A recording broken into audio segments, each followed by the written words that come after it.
Hello, everyone. I'm really glad that you all could join us today. I'm Arshveer Kaur from Connecting Dreams Foundation, and welcome to this another exciting session of Youth for Sustainability Dialogues. And I welcome you on the behalf of CDF and the organizing partner, Global Network for Sustainable Development, Helping Hand International, and Masterpiece Foundation. Youth for Sustainability Dialogues allow the young changemaker to be an integral part of the youth movement, aligned with the goal of achieving SDGs that are truly global in nature. As you all know, we aim to provide our audience an understanding of different SDGs, the real issues related to it, and present to you the changemakers who are working tirelessly in this field. Today is yet another day where we'll discuss the different SDG and facilitate the work of the changemakers.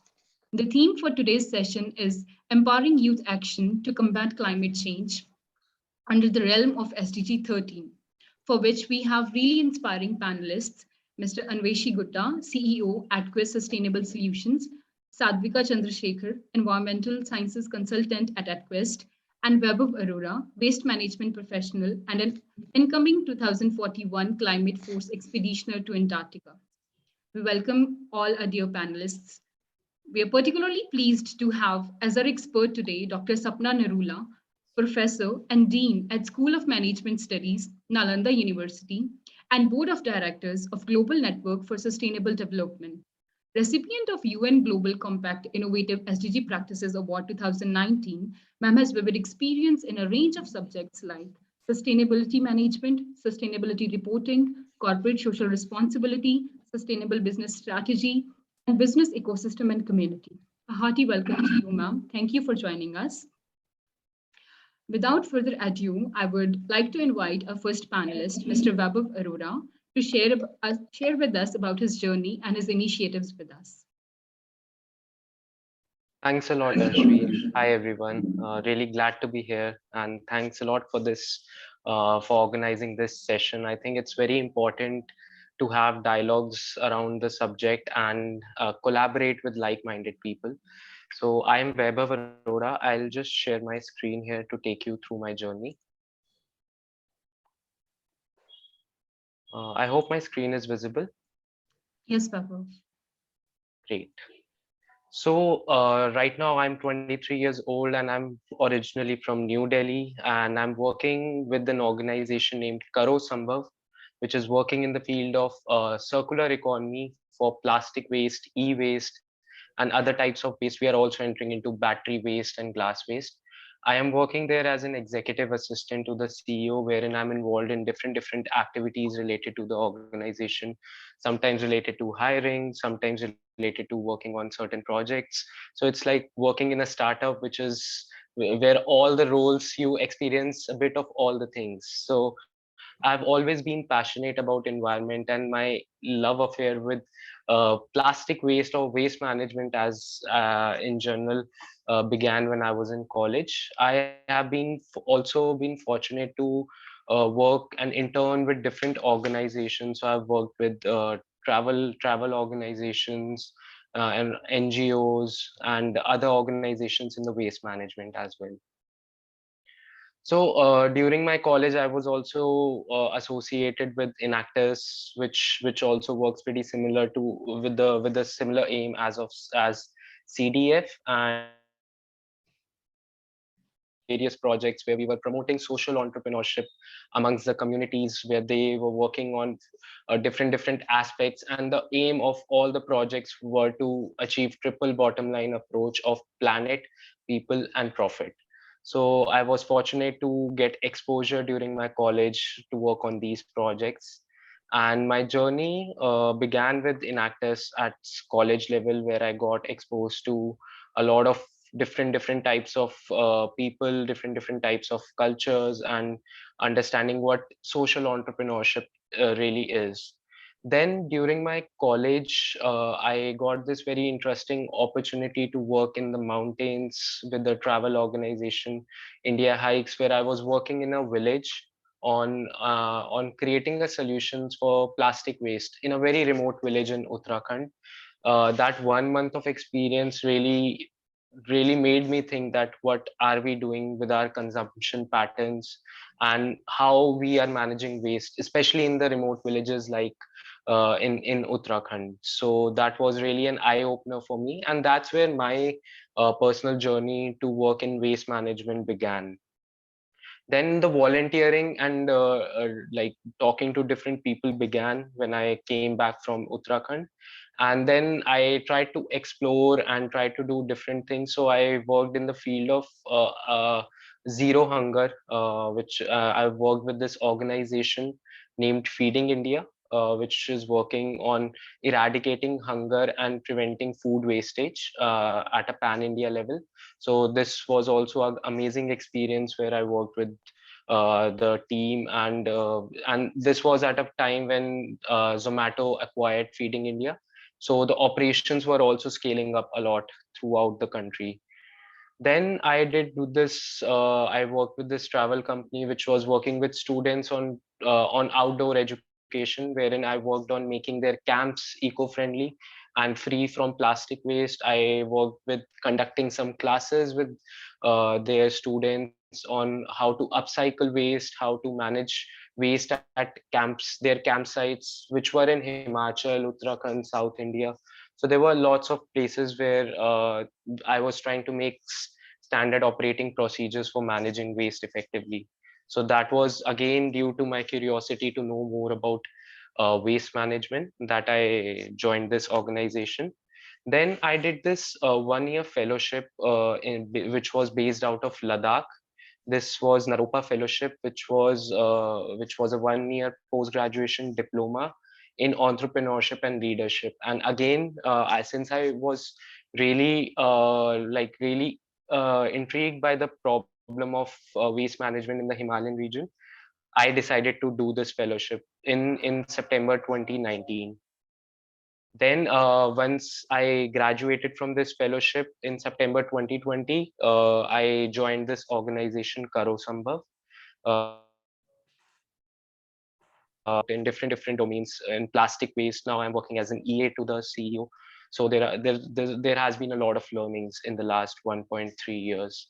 And during these, I was also involved with various community organizations like Jagriti Yatra, which is also a very interesting thing. I think everyone in the who is on the call should check this out. It's a once in a lifetime experience, especially if you are in India, wherein you take a train journey from Mumbai, and you stay with 500 other people who are very interested in entrepreneurship and doing something meaningful for the society. So it's a very interesting train journey, and one of its kind train journey. I've also been associated with Unleash, which is also a global SDGs community which are working towards achieving sustainable development goals. So this has been my journey till now. It's been a really great journey and a lot of learnings, and still a lot to learn and still a lot to do. Another upcoming thing that is there in my journey is that I've been selected for this expedition to Antarctica, which will be happening in March 2022. So this is a expedition focusing on climate change in Antarctica, and this is it's an expedition that has been happening for around 20-23 years, and this is led by Sir Robert Swan, who is the first person in the history to walk across both North Pole and South Pole. And a lot of different people from different backgrounds, 100 to 150 people will be joining this expedition. And it's a 12-day journey to Antarctica. Again, a carbon negative expedition wherein they offset all the carbon footprints that are generated during the expedition. And during the expedition as well, the focus is that least amount of carbon footprints are generated. So this 2041, so just giving you all a brief idea about this, that 2041 is the year when Antarctica Treaty will be open for discussion, wherein countries might be coming together and then making this treaty, like canceling this treaty, wherein then other countries can exploit the resources of Antarctica. This has been happening in the North Pole Arctic region, but Antarctica has been preserved by this treaty, Antarctic Treaty. So 2041 is the number where Sir Robert Swan is focusing that the treaty should not be cancelled at any cost. There are lots of facts. I would not go into the detail about all the facts, but we all are hearing a lot of facts about Antarctica.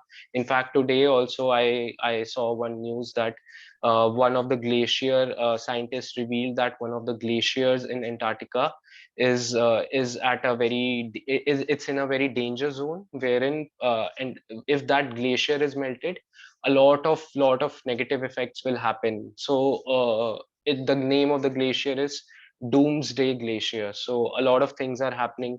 There were like the highest temperature was also recorded in February 2020. So all of these things are happening in Antarctica, and we really need to spread the message out that Antarctica climate change in Antarctica will affect the cities in Mumbai, Miami, all the coastal cities. So the message has to be loud and clear.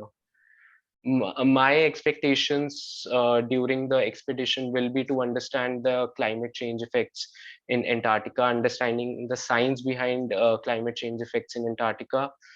I definitely would like to learn from a lot of other inspiring individuals, and I would also learn from the lessons. There will be different workshops that will be organized during the expedition. So my focus will be on that. After the expedition, I would like to share my learnings, my experiences with corporations, and spread knowledge amongst different universities, different organizations, so that they are also aware that climate change in Antarctica will affect all of us. So that will be my focus. I would also like to collaborate with industries to reduce, like, what are the most if efficient ways to reduce their carbon footprints and greenhouse gas emissions. And also the focus will be on youth, to make them understand about climate change and empower them to take actions for a better future for our future generations as well. So yeah, that has been my journey. I really look forward to interacting with you all and learning from you all. Thank you. Thank you so much, Prabhav. Thank you for sharing your journey with us. I would really request our expert, Dr. Sapna Narula ma'am, to share her views regarding what Prabhav has shared about his initiative, about his, efforts that he has been making. Thank you, Weber, for an exciting presentation. In fact, after having seen your presentation, it just occurred that you're really an enthusiastic person, and you are a climate enthusiast. So that because the kind of journey you have taken throughout during last 2-3 years. You have done enough. So I just wonder how in a short span of your life, you're only 23, you have covered so many milestones. So that's really great achievement. My congratulations to you. But I have a small query, like how at this young age you think that you have made impact through these initiatives.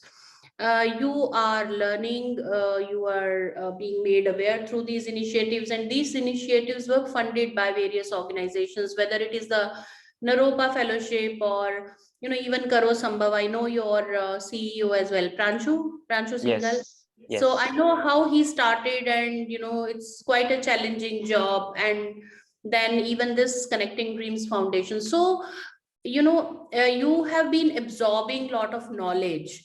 Now what are you giving back to the world? So may I ask you this? So maybe once you come back from your Antarctica expedition, we would like to know, how will you make impact on other communities? Sure. Thanks a lot, ma'am. Thanks for your kind words. I think the focus has been, I think there has been a lot of information that I have received and learned from a lot of different individuals, but the focus has always been to interact with like-minded people, interact with people who are smarter, who have done a lot of things. So I think networking is something that has really benefited me in every aspect of all the things that I have done.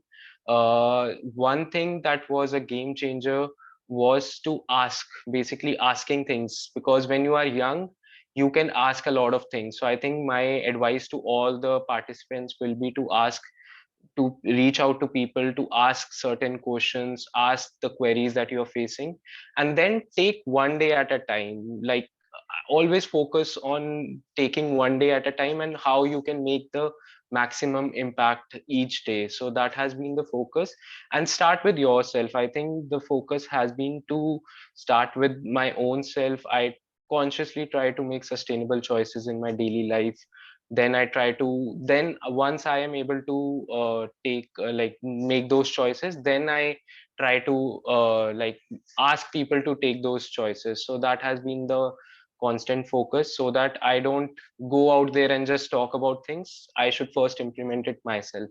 So that has been the focus. And through my job as well, I think I've been trying to create a lot of impact, whether it is collecting plastics, different types of plastics which are recyclable and non-recyclable, going on field, trying to spread awareness amongst different stakeholders. I think every aspect of the work that we are doing at Karo Sambhav is creating a lot of impact, whether it is in plastic waste, e-waste, and now that we are also working in different sectors. It has been a roller coaster journey, and a journey full of impact. But again, like I said, that still a lot of work needs to be done, so that one should not be satisfied with like what one has been doing. So uh, always stay curious. I think trying to learn different aspects. So now I'm trying to learn more scientific aspects of climate change, trying to get more into the details of how plastics can be reduced, what are the alternatives, what are more zero waste lifestyle opportunities which can be accessed by any common citizens who don't care a lot about waste and all. So that has been the things that I've been thinking and trying to implement. Thank you, Weber. My key message to you is that it's time now to stop focusing on how you are benefited. Rather, you have to look forward to other communities. You have created a lot of knowledge at your end and at your organization level. It's now time to give back. How one person can transform the lives of other people, around 100 people. So we had this focus earlier in the earlier days, like each one teach one. So if you are already a conscious consumer, you said that you are making sustainable choices. So how can you make your entire family, your community, your relatives, how are you making impacts? That's my key advice to you. Thank Sure. you, and keep doing this wonderful work. I'm really impressed. Thanks a lot, ma'am. Hmm. Thank you. Thank you, ma'am. Thank you for sharing your inputs. I would request from the audience, if they have any question, if they have any remarks, you can unmute yourself and you can interact with Vaibhav. And in case if you cannot unmute yourself, you can please take it into the chat box. You can, yes, Yeah, David, yeah. Yeah, good afternoon to you all. And I'm David Cole. I'm from Sierra Leone. I'm just coming in. Sorry for the late coming. So I just need a brief paragraph on what you have just been saying. I just want to introduce myself and keep silent and get what people will say and later comment later. Thank you. Thank you, David. Thank you for joining us. We really appreciate you introducing yourself, and we hope to interact with you later in the session. So do we have any questions for Vaibhav, or we can proceed ahead?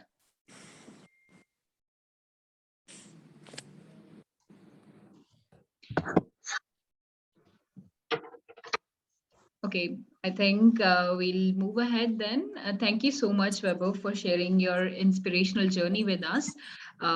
Moving ahead, we have our set of panelists with us, Sadvika Chandrasekhar and Mr. Anveshi Gutta from AdQuest Sustainable Solutions. Over to you both. Thanks, Ashvi. Thank you. First things first, I think Vaibhav, super inspiring story. I mean, I don't know how that was possible for a 23-year-old, but what you've done is super great. Looks like an endless hunger for learning and growing. So all the best for you. Having said that, I think I'll take up what we are here for. AdQuest Sustainable Solutions, a company that's been around for about 18 months now. We've looked at this whole problem of climate change as a systemic problem. That's the way we've approached this. This is not a one-dimensional, unidimensional problem. This is a systemic problem. It requires a systemic approach, and that's how we've taken this up. We are a tech-enabled social enterprise who are into this whole requirement to address behavioral change, and that's what we are intending to do. And while doing that, we have looked at different segments that we could help in this journey, and we've looked at corporates as one segment. We've looked at schools as another. We've looked at communities and residential societies as the third one. And then finally, folks like Vaibhav who are already on their journey or probably wanting to get on that journey to drive individual change and expand that further, like Sapna Narula ma'am was saying, in terms of expanding it to communities around them. So that's the broad perspective with which we've approached climate change. In this particular conversation, we will be looking at one specific thread of that whole approach, and that thread is all about how do we look at climate change being approached through education, and this is about education at school. Again, very complex in itself, but then I think what we've done is we've tried to see how we could make it simpler for easier consumption, and that's what Sadvika from my team will also take you through. I'm going to stay on the call and wait for questions, but I'm sure Sadvika will be able to take us through a lot more details on this topic. So Sadvika, over to you. Thank you, Anveshi. Hi, everyone. A very good evening to everyone present. My name is Sadhika, and I have been working with AdQuest for just a little under a year now. And I'm very, very privileged to be here with you all today, talking about a very, very pertinent topic and addressing a very relevant crowd. So I'll be discussing how we could possibly tackle climate change through appropriate education, and what better platform to do this on than the Youth for Sustainability Dialogues. Okay, let me quickly get started.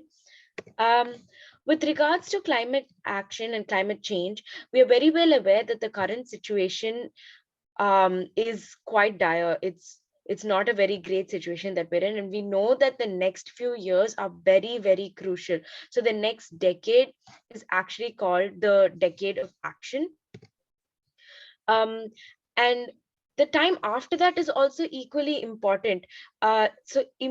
We know that the immediate action that we're talking about, which is in the next 10 years or so, could involve things like institutional action, tech evolution, and trying to scale up the impact to tone down global warming trend, and trying to meet emission reduction targets by a maximum of 2030, which is basically what everyone has set for themselves, right?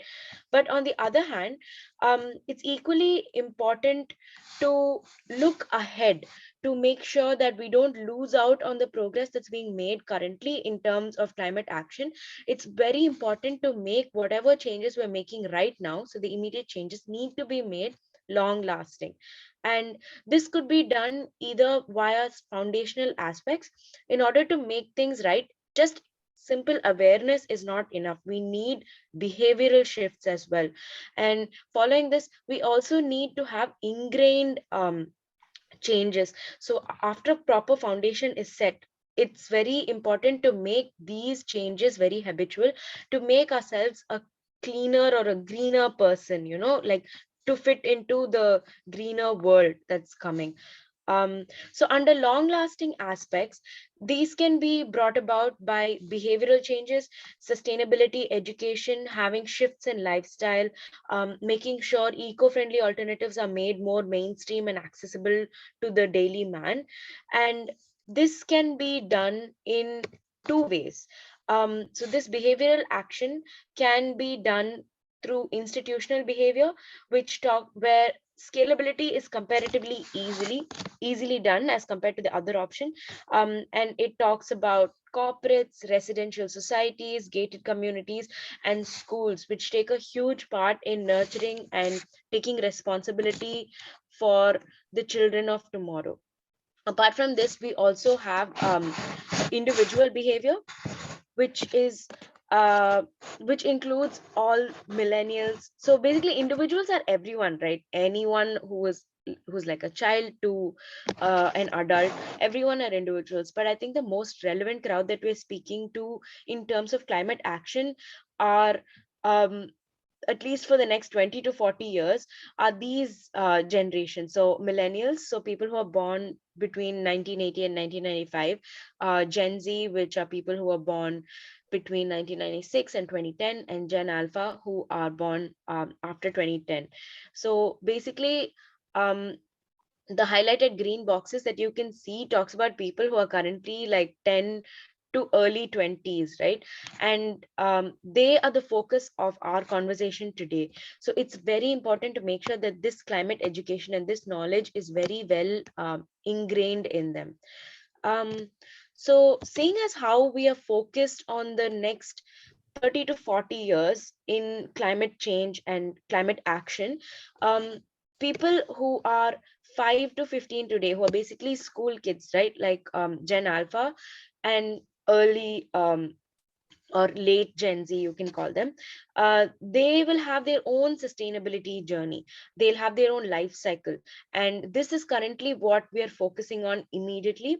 And we're going to see how schools could possibly give kids an opportunity to teach kids what is very crucial, and also give them the right environment and tools and information to apply this knowledge that they teach them in a practical way, and equip them with the right kind of comprehension, right, of what is required from them as the future society, as the future generations who are going to be responsible pillars of society. So kids in school who are like basically Gen Z and Gen Alpha, like I mentioned earlier, they're very impressionable. So this is the perfect age to kind of instill in them these behavioral changes or these long lasting changes that I was talking about. And then they'll carry these changes into their young adulthood, and in turn pass it on to the next generation, and so on and so forth. So this is where this long lasting or foundational behavioral change needs to be ingrained. Coming to the school education system today, it's definitely not the same that it was even like 2 3 years ago. There are major revamps and trends that are being going on in the educational system today, and I'm going to talk about like the top 3 relevant trends that I think are very crucial. The first one is a focus on 21st century skills. So as of late, there's been a lot of focus on outside the book, like a holistic development of a child, not just what's being taught in class. So there's a lot of focus on learning, literacy skills. Literacy skills is the curriculum. So apart from the literacy skills, we have the learning and the life skills. And basically, this is getting a lot of attention today. The second trend that I'd like to discuss is the NEP, or the National Education Policy. And it rolled out last year and it's still being implemented in different parts of the educational system of India now. And this, what the NEP states is that it's very important to have a balance of critical thinking and enhanced essential learning. So basically what this means is involving a lot of nature based and hands-on practical techniques and activities along with the curriculum, so side by side. And the third relevant trend that I'd like to talk about is the changing outlook of the new generation. So younger kids of today are definitely not what we were like even 5 years ago. So they have a very different outlook. They're very well informed. They're very eco-conscious, and they're also very well connected. They're very, very aware of the conversations that are being had, of what's relevant in today's world, and how these conversations and how the current trends are going to impact them in the next 5-6 years. So how can these trends that are being seen um, in the life of like a normal school student, these trends, given the right enabling environment, how can it impact education or climate knowledge in a child? Let me take you through an example, right? So we're going to see a blended learning story of a 14-year-old girl called Nitya. And she is a class 9 student in a private CBC school. She lives with her parents and her younger brother in a residential township in Bangalore. And she loves sports, the outdoors, and nature. So let's see just what a day in the life of Nija is like. So Nija wakes up at really early. She gets ready for school at 6:30, and it's Saturday, so it's the last day of the week for her. And she gets picked up by her school's e-green bus, which shows that her school is very interested in sustainability or in like climate action. So her school bus picks up Nija and her neighbors who also live in the township every day, and then she goes to school. She actively participates in like the environmental studies class, both inside and outside the classroom, and she applies it in like the practical side of it. And then it's lunchtime, so she brings a home packed lunch that her mom's like consciously packed for her with healthy and nutritious food. And we see that the lunchbox itself is reusable. It's like what we would take, like an aluminum little tiffin box, right? And she drinks water from like a non-plastic, um, not non-single use plastic bottle, so like a flask. And after eating, she makes sure that all the food waste is being disposed in the right bins, color-coded bins, which is what everyone else in school does. So making sure that the school is ingraining in kids the importance of waste segregation and waste management. And after school, every Saturday, what Nija and her friends do is that they participate in a program where they get to mentor government school kids and teach them about climate change and the importance of sustainability education. After she gets back from school, she and her family attend like a dinner at a neighbor's house, and she notices that it's a zero waste celebration. So there's absolutely no waste that's being generated at this event. And she discusses with her friends on how it's been so good to have all her birthdays and all the parties and functions at her house be zero waste as well. So she's kind of um, spreading the knowledge and like like she's stressing the importance of zero waste, and she's spreading it with her fellow peers. Following the party, she gets home, and before going to bed, she kind of journals all the small green actions that she's done today that make her feel like she's contributed in some way to tomorrow's society. And before bed, she gets ready to go on the Sunday hike or walk that she does with her family every week, where they spend time in nature and they identify woodland animals, birds, insects, trees, and plants. So this is just a typical day in the life of what a student of today, who is very eco-conscious, who's very environmentally conscious. This is what I think it would look like. So if we want kids to adopt a more sustainable and eco-friendly approach to life during their school days, what I think would really help is is like a packaged offering that AtQuest has. It's called Sustainability in a Box, and it brings together various different aspects that will enable a lot more experiences like what we saw with Nirja. So what the Sustainability in a Box has is it has 4 different components um, that are like bound together as a package, and that provides kids with this holistic um, climate education. And let me go into each one of these in detail, starting with a carbon neutral school campus. So basically a carbon neutral school campus is just an example of how a school could become the perfect demonstration or the perfect living lab for kids to practice sustainability firsthand, right? Like, because kids spend so much time in schools, what better place than to introduce sustainability in real life than in schools. So a carbon neutral school is a school that has managed to either completely reduce or offset their carbon emissions, and they're very resource efficient. um, so this could be done by campus adopting sustainable trends, and it gives kids a better opportunity and to make it a habit, to make it a part of their life, to make greener decisions. So how could this possibly be done? So let me start off by saying that carbon neutrality is quite challenging for a school to adopt. It's not impossible, but it's a little challenging. So what schools could do is they could follow like a green school program, which make sure that the school is very, very resource efficient. um, they could have renewable energy sources, they could have energy and water management, they could have proper waste segregation, recycling, upcycling, composting. um, so all this involves a lot of planning, and carbon neutrality in general involves a lot of terms and conditions, but a green school program is easier to attain. And the best part of it is there are certain audits that need to be done for a school to be classified as a green school, and these audits can be done with the help of kids. So the kids participate in this auditing process, and it's a very hands-on approach that benefits both the kids and the school. um, Moving on to the next part of the sustainability in a box, sustainability in the pedagogy or sustainability in the curriculum. So Neerja learned a lot of things inside the classroom, if you remember, right? So what does that entail? In like AtQuest terms, we have the classroom learning module, which has 15 week-long sessions for kids from all age ranges, from class 5 to class 10.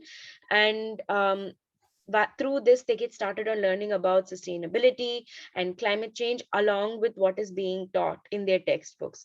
So this is like an example classroom learning study plan for class 6, you can see. And it is a mix of different things. We have um, setting the context, which is basically just like an introductory session. And then we have classroom learning sessions, which you can see take up a majority of the 15 sessions. And then we have set a JGC checkpoint. So I'll talk about what the JGC is in just a minute. But apart from that, we also have a lot of workshops, and it's easy to see why it's very important that it becomes more interactive progressively as it goes from classes 5 to 10. So it follows a similar structure of the same 15 sessions, but the information that's being provided to kids obviously has to progressively get more complex, right? Based on what class we're dealing with. Next, I'd like to talk about experiential learning, or like nature-based learning. So it's very important to get kids to understand what they're learning in the classroom. So experiential learning provides a more hands-on, visual and practical approach. And this will obviously drive the message home and make sure that what they're learning in the classroom stays with them for a lot longer. What AtQuest does in terms of experiential learning is we have 5 week-long modules for classes 5 to 10. And what this does is it improves kids' responsibility, leadership skills, and it improves creative thinking as well. And it complements the curriculum and the classroom learning sessions. It's very nature and observation based. So this is an example learning plan for experiential learning, and it could include things like handouts, baseline quizzes to understand the baseline knowledge that kids might have, and then progressively as each module is conducted, there'll be more quizzes and activities and a practical approach to classroom learning basically. So apart from learning, I think it's very important for kids to also be involved digitally in some way, because technology plays such a major role in everyone's lives today, right? Like, and so many kids are so well versed with technology and gadgets. So we think apart from just learning in schools, it's very important to equip kids with a tool where they'll be able to capture everything that they've done so far in terms of like climate action, climate education. So the classroom learning and the practical or nature-based learning, it's very important that they have some physical tool where they can see how far they've come. And I think that will give them the confidence and the encouragement to proceed further. So this is the JGC, or the Junior Green Compass, that I was talking about. I'll explain what it is.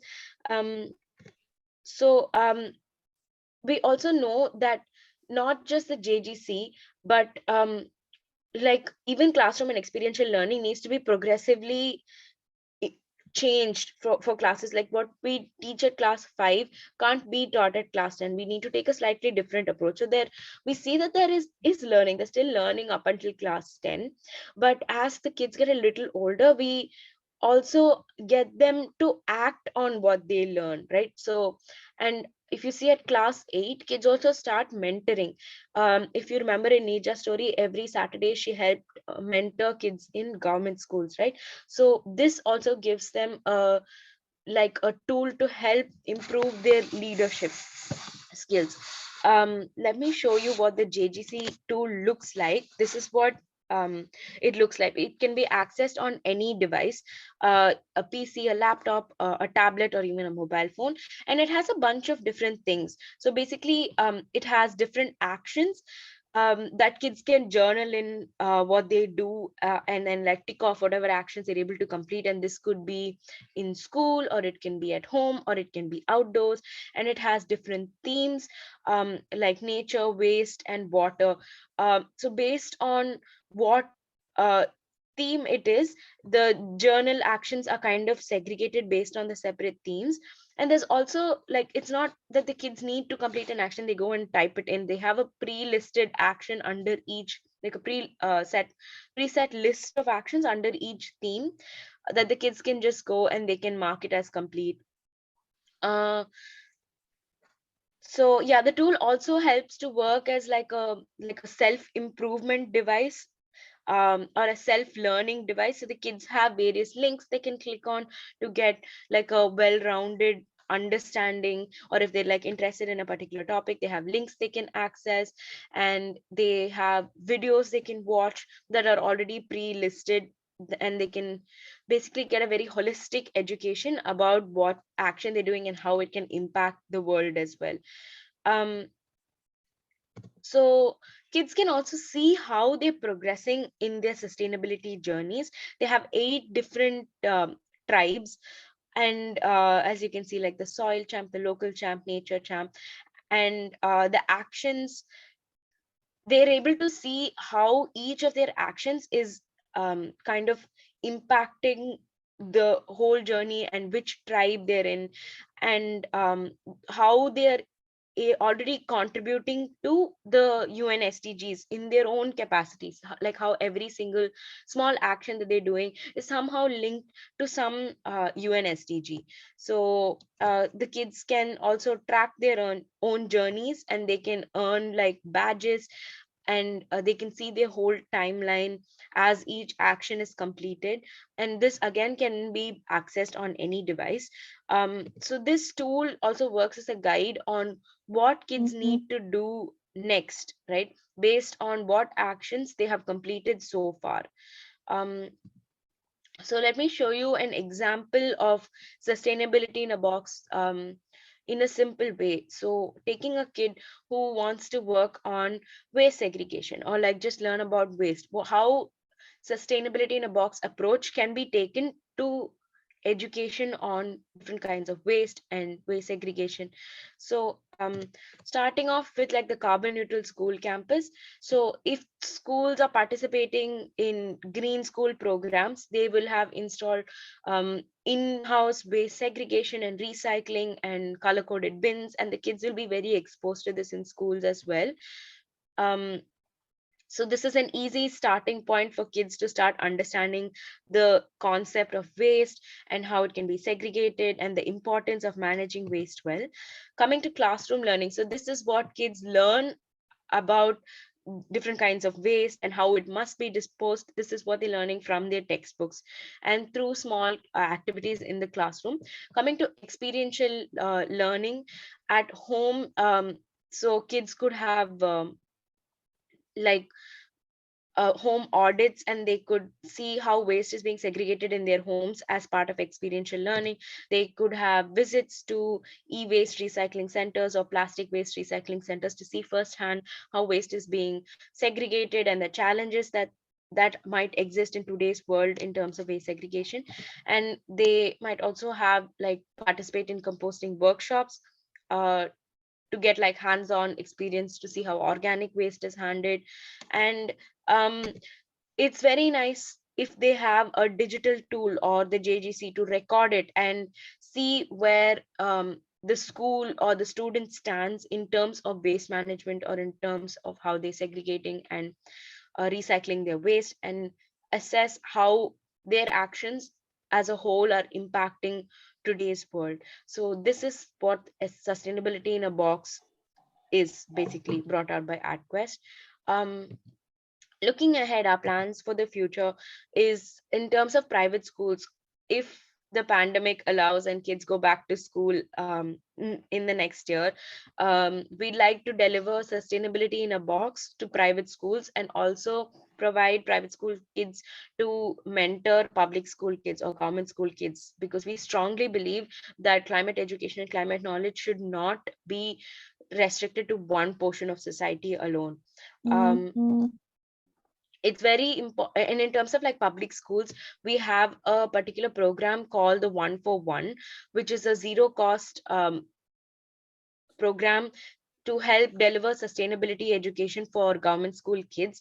And in order to get a better scale of impact, we'll need to utilize government channels to get access to these schools and what is the best way to deliver this kind of information and these schemes to them. And corporates could also partner with us as part of their community initiatives to help provide this kind of sustainability education to the less privileged kids as well.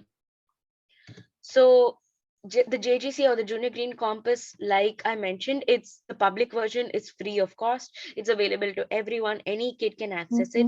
But the JGC Plus is for registered schools only, and it has certain specific features for school management that will make it easier for them to kind of oversee and track what the kids are doing and what the teachers are doing and how they must progress. But the JGC is always available to kids irrespective of the kids' status and the school status, whether the school has purchased JGC or JGC Plus. And we think that that is very cool because it provides like a zero interruption type of learning experience. It's interoperable. So whether the kid decides to stay in the same school or go to a different school, irrespective of the fact of whether that school has JGC Plus or not, the kid will always retain his progress through JGC.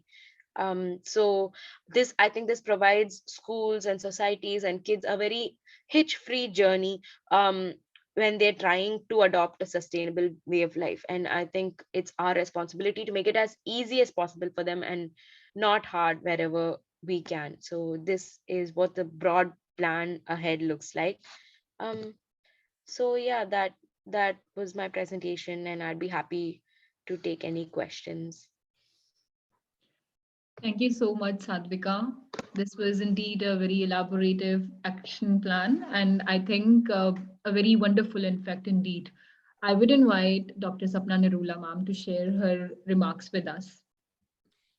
Thank you, Ashwir. Wonderful presentation, Anveshi Gupta and Sadvika Chandrasekhar.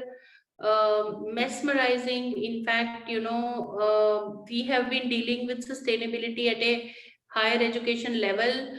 But what you have talked about is, it really opens my eyes, because we have been talking about training the next generation. And this is the way, because these are the people who will, yeah, after 10 years, they will be our ambassadors, and they will be in the they will be working as sustainability professional, and this entire planet is in their hands. So it is very nice. I highly appreciate your presentation and the way you showcased. Sadvika made a very good presentation. Sustainability as a live lab, the concept of carbon neutral schools. This was discussed in COP26. In fact, that the concept of net zero schools was presented, and this is very good. But I just wanted to ask you, how many schools are right now practicing this model? Sadhvika, let me go in for that. Ma'am, the way things are, we've been 18 months in as a startup. So this time we've spent in developing the solution. So this pandemic in a way has come out as a boon for us, because that gave us enough time to kind of develop the solution. And during the development of the solution, we've engaged with 2 schools to make sure that we are not doing this in vacuum. And that's the way we made sure that it is going to be relevant when we go out there and kind of roll it out for more schools. Like Sadhvika mentioned, we are very hopeful that the next year will be a full normal academic year. And because this kind of in-a-box solution that we are talking of requires a lot of interaction, it cannot be done digitally only. No, not at all. Yeah. And this is, this is such a carefully thought and carefully designed project. It has to be implemented at this, same level. So let me just say this to you. I belong to GNSD, and we have a sister schools project. This is a global network for sustainable development. And I'm not saying that we have so many schools, because we are also, handicapped by the pandemic. And, since last 2 years, we have been doing whatever virtually is possible. But we would like to replicate it, and maybe through a third party funding. In fact, I was thinking about these net zero schools. You have already done it, so I don't think we need to do that. So maybe I will talk to Dr. Amit Tuteja. We can take this to various schools. We have started a small experiment in the Ludhiana city of Punjab, where we are spreading climate education. So initially and also in Kerala. So we recently did a webinar in Kerala as well. So maybe we will start with a few schools. We will give you 2 schools to experiment.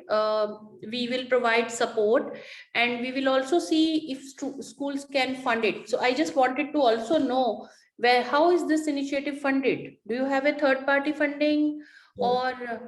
No, we definitely, when it comes to the public schools initiative, the 1-for-1 program that Sadhvika mentioned, we are not going to talk about any funding at all. But if there is a corporate CSR, corporate community engagement that they are doing, we would definitely want to ride on it so that it's easier. But when it comes to private schools, sorry, ma'am.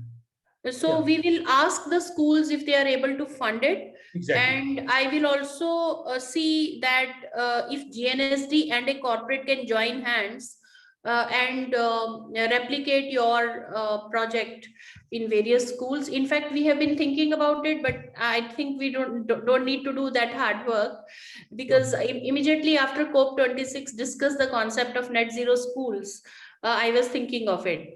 And you can replicate it. I will talk to Dr. Amit Tuteja. We've already signed an MOU with Connecting Dreams Foundation. So I think that should be easy, right? Sure, ma'am. Sure. Amit, are you here? Ma'am, sir had to leave early. Okay, okay, no problem. Thank you. Thank you.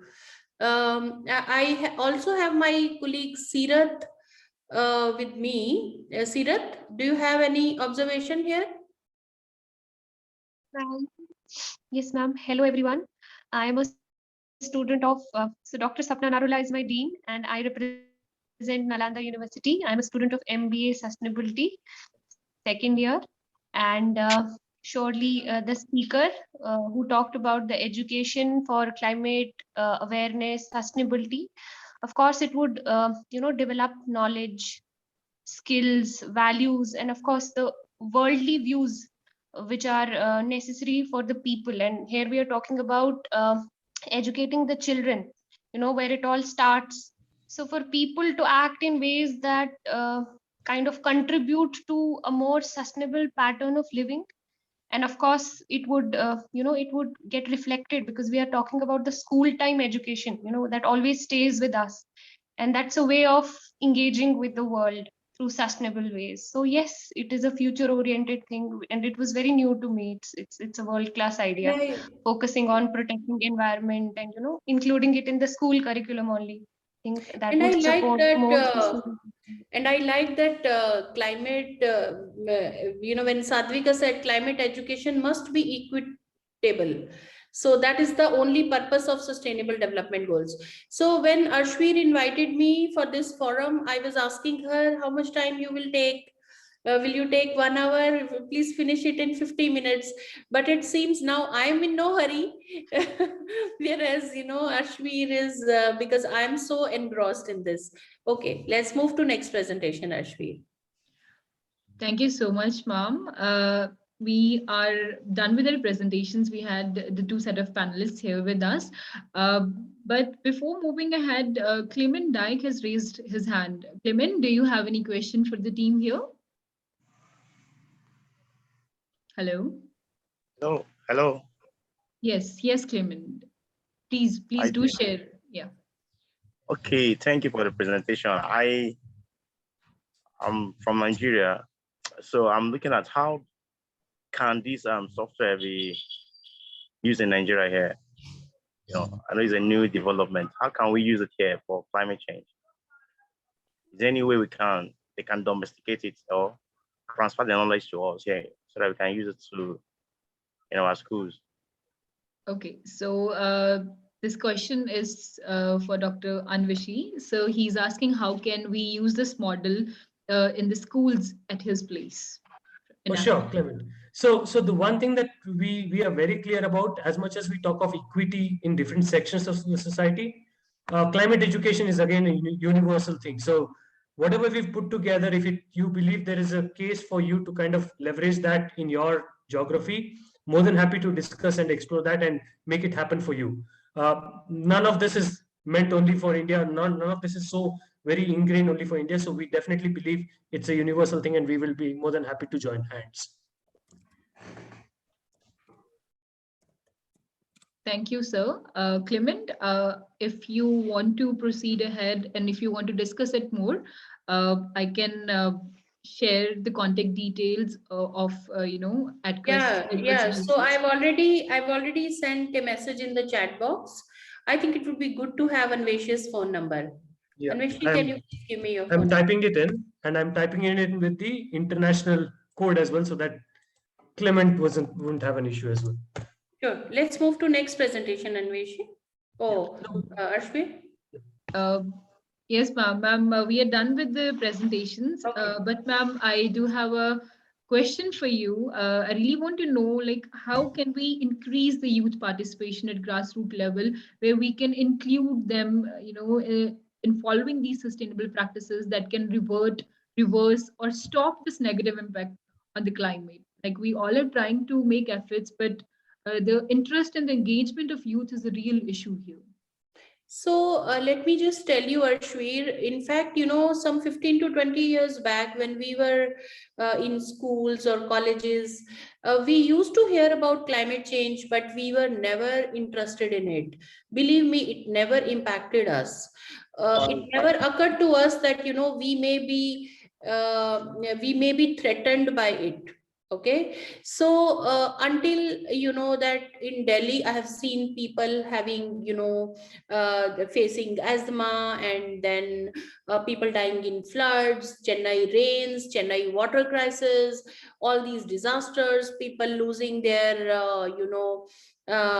farmers losing the crops, and the implication on zero hunger. So I'm not talking about myself because I am a sustainability professor. So climate knowledge has to reach to every level, at the grassroots level, whether it is a small farmer or a kid, everyone has to know that after 15 to 20 years, what will be the impact of my actions. Say, for example, you talk about businesses. So whatever the kind of products and services they have been having, they never bothered about the impact of these services, whether it was 2G or 3G and the disappearance of sparrows from Delhi life, or even PepsiCo or Coca-Cola. I don't want to name companies, but almost every company, and the usage of Tetra Packs and plastic bags, how they have dominated. Electronic waste is another nuisance, right? So whenever you design a product, you conceptualize a product, you never thought about it. So it has to go right down to the design thinking, the moment where you innovate. We need to go back to that level in the R&D department, where earlier they only used to talk about what is the market feasibility. They never talked about what is the sustainability of this product. They only talked about financial feasibility, financial sustainability. But the other two pillar, environmental and social sustainability, are to be considered. Another good example I will give, and I give it to my students as well, that a company called Apple is manufacturing mobile phones only for a select set of customers. Communication is businesses through their products and services are not reaching to the to the society, to the masses. And I know about Nokia, how they were working on the sustainability front, how they tried to reduce their packaging, how they came up with small sets, which were affordable. Apple said, it's more than ₹1,00,000. It's not affordable by all, right? So I'm not saying that we don't need these technologies. We need technologies which are affordable. Okay, so we are all talking about Tesla motors, that such a path breaking car and electric vehicles that they are talking about. But these again, the engine that they are inventing is not affordable by all. So of course Elon Musk is also talking about after 10 years they will reduce the price of the engine. So what I'm trying to tell you is that it has to come from the business level. And who are working at the businesses? Today those who are kids, they will be working in the businesses, they will be the CEOs. Why are we not understanding? When it comes to our professional level, we leave sometimes, while walking from our office, we leave sustainability in the office, and we reach, an unsustainable person reaches home, right? So we may be doing something. Why don't we understand that we are all connected? A person who is principal in the school and talking about climate education, she has to go and do the same thing at the household level, right? So I am here, I'm a parent, I am an educationist, I am making impact at various levels. So what happens is that, while walking down, sustainability kahin chhoot jata hai. So that is, we don't have to, leave sustainability. It is part of our life. So this is one thing. So if we want to approach at the grassroots level, we have to, as I told Weber as well, that wonderful work that he's doing, but we have to reach to the communities. Now this model that Anveshi and Sadvika are talking about, it's an excellent model. But if they don't try to engage with people, it will die. Anveshi will be doing some other job in Zomato or some other company. and Vaibhav will be doing some other job. Sadvika will be elsewhere earning money and doing other things. So that is what I'm saying, that one has to be passionate about making things happen. This model, or Vaibhav's model, or Sadvika's model, or Sapna's model, it has to reach more people. So let's engage. Right. So I think last year, Arshveer, you invited me to write an article that I think you should forward to all of them, where I Sure. talk about, that how we can empower and how we can engage with people. Right. So, I think sustainable products and services, these are the things that we have to talk about, and we have to talk about new models, novel business models. Conventional business models that our generation has used are not going to work now. Okay, there should be more models that just like Elon Musk and even Anvesh's model, or Vaibhav's model. So we have to spread, we have to do these projects, we have to experiment with new business models, the new thinking, whether it is use of energy or waste. We have to use new thinking. For example, I always give this example of Bollywood celebrities wearing very jazzy clothes and the kind of designer clothes they wear. How about recyclability? And they are the people who we all follow. I also follow sometimes that I need that sari or a dress, but we do that, but we never think about the recyclability of that thing. The fact is that marketing versus sustainability, there is a clear-cut dilemma. Okay, marketing says sell more, and sustainability says that resource efficiency. Okay, so you have to think about that. So it's just like there is a dilemma. So we have to have the middle way, just like Buddha preached. So we have to have some way where fashion can be done in a recyclable manner. I would suggest that even these designers, they have never thought about it, because and there are ways of earning in the recyclable fashion as well. Believe me, it's not that you will not be earning there will be earnings. The only way, you have to think how you do it. Okay, so innovation, new business models, all these things, by adopting sustainable lifestyles. I think somebody was talking about that. So it has to come from inside, right? So how I use my car, how I share my vehicle with others. In Delhi, you will find people having, one household having 3-4 cars on an average. Okay, so each person traveling in a different car. So we are talking about pollution, and we are talking about asthma. Who is responsible for this asthma, or who is responsible for these respiratory diseases? We all are responsible, through our actions. If you ask Delhi people to travel by bus, no, it hurts the status symbol. Am I not right, Vaibhav?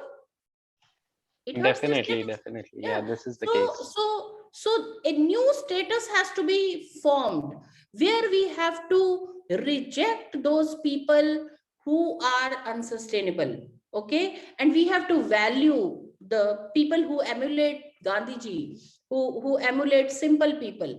So I think again, I will say the same thing. Seerath would know, and Arshveer also knows from that we have failed you, but you have the power in your hands. Now you started. You don't follow us. I'm saying you don't follow us. Okay, the cars we use, the fabrics we wear, the dresses we design, you don't follow us. You invent a new way for yourself, right? And then come to us. Just like today, you have brought a different model. When I was 23, Vaibhav, I never was so aware about climate change. We were studying at Delhi University. I was in Miranda House. All we knew that we have to go to Kamla Nagar and eat chole bhatura and cold coffee at Miranda canteen. At the most, we will go to St. Stephen's, right?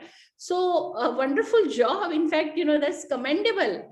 I don't know how you do that job at 23.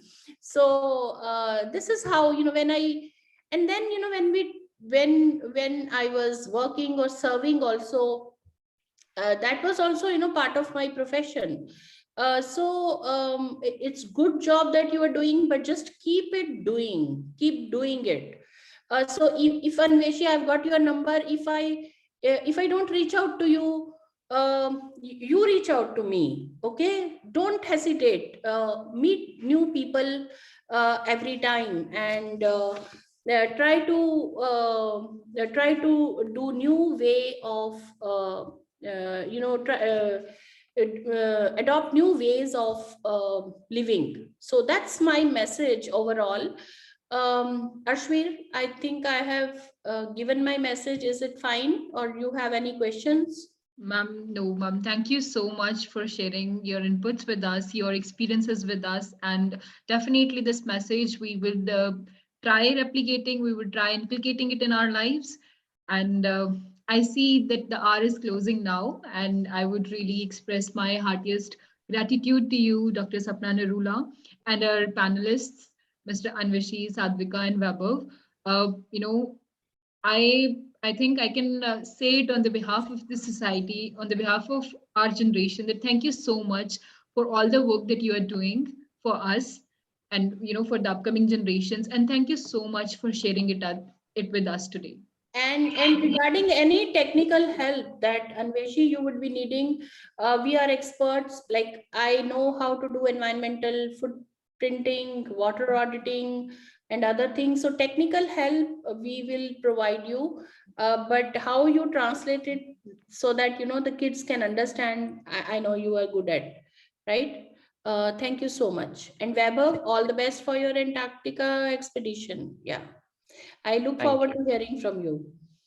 Thanks a lot, ma'am. Thank you. Thank you. Thanks a lot. Thank you, everyone. Thank you. Thank you. I would also extend a heartiest gratitude to the audience, those who have joined us, those who will be watching it live in the coming days. Thank you so much. And I would request if you can share your experiences about this session, and do not forget to tag CDF India. So CDF_India. We'll be looking forward to hearing from you. And so thank you so much. See you in the next year.